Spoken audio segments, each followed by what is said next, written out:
भारत पाकिस्तान सीमा पर हलचल तेज है। सुरक्षा एजेंसी हाई अलर्ट पर है। जमीन से लेकर आसमान तक सब कुछ स्कैन किया जा रहा है। राजस्थान, पंजाब, गुजरात और जम्मू के बॉर्डर इलाकों में इंडिया मॉक ड्रिल करने को तैयार है।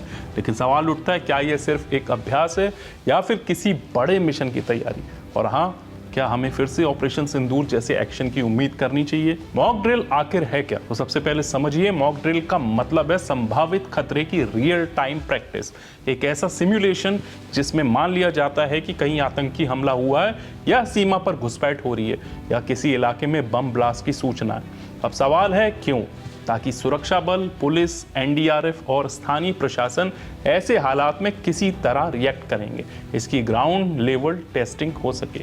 मॉक ड्रिल दिखने में भले नकली लगे, लेकिन इसके पीछे का मकसद 100% असली होता है।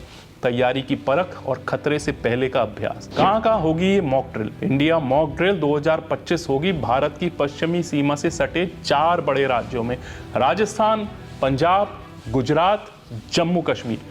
इन इलाकों में सीमा के 10 किलोमीटर के दायरे में बड़े पैमाने पर ड्रिल होगी। ड्रोन सर्विलांस, बम स्क्वाड, स्नाइपर्स, मेडिकल यूनिट्स और लोकल पुलिस तक इस ऑपरेशन का हिस्सा है। सड़कें बंद होंगी, सायरन बजेंगे, हर सेकंड पर जवानों की मूवमेंट होगी। कहना गलत नहीं होगा, देश युद्ध जैसी तैयारी कर रहा है, लेकिन अभ्यास के नाम पर। हालांकि मॉक ड्रिल 29 मई को होनी थी, लेकिन इसे कुछ ही दिनों में किया जा सकता है। लेकिन तारीख बदली है, तैयारी नहीं। मॉक ड्रिल क्यों जरूरी है? अब ये जानना जरूरी है कि ऐसा अभ्यास आखिर क्यों जरूरी है। पाकिस्तान से लगातार घुसपैठ की कोशिश होती रहती है। ड्रोन के जरिए हथियार और नशे की तस्करी, आतंकी लॉन्च पैड्स की गतिविधियां। ऐसे में अगर कभी अचानक हमला होता है तो हमारी एजेंसियों को प्लान ए, बी और सी पहले से पता होना चाहिए।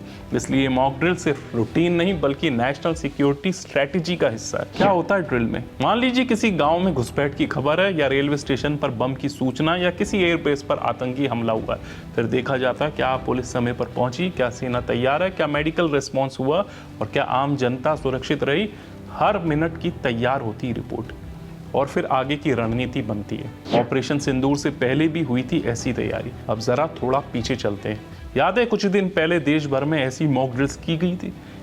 उन्हीं दिनों सीमा पर जवानों की तैनाती भी बढ़ाई गई थी। किसी को पता नहीं था कि आखिर चल क्या रहा है, और तभी हुआ ऑपरेशन सिंदूर। भारतीय सेना ने पीओके यानी पाकिस्तान अधिकृत कश्मीर में आतंकी ठिकानों को टारगेट करके एक सटीक और गोपनीय कार्रवाई की। सूत्रों के अनुसार इस ऑपरेशन में दुश्मन के कई ठिकानों को ध्वस्त किया गया था, और ये सब मॉक ड्रिल के तुरंत बाद शुरू हुआ था। अगर आप बॉर्डर एरिया में रहते हैं तो घबराइए नहीं, लेकिन प्रशासन के निर्देशों को जरूर मानिए। अनावश्यक यात्रा से बचिए, सोशल मीडिया पर अफवाहों से दूर रहिए, और अगर कोई संदिग्ध गतिविधि दिखे तुरंत रिपोर्ट कीजिए, क्योंकि यह अभ्यास है आपकी सुरक्षा के लिए।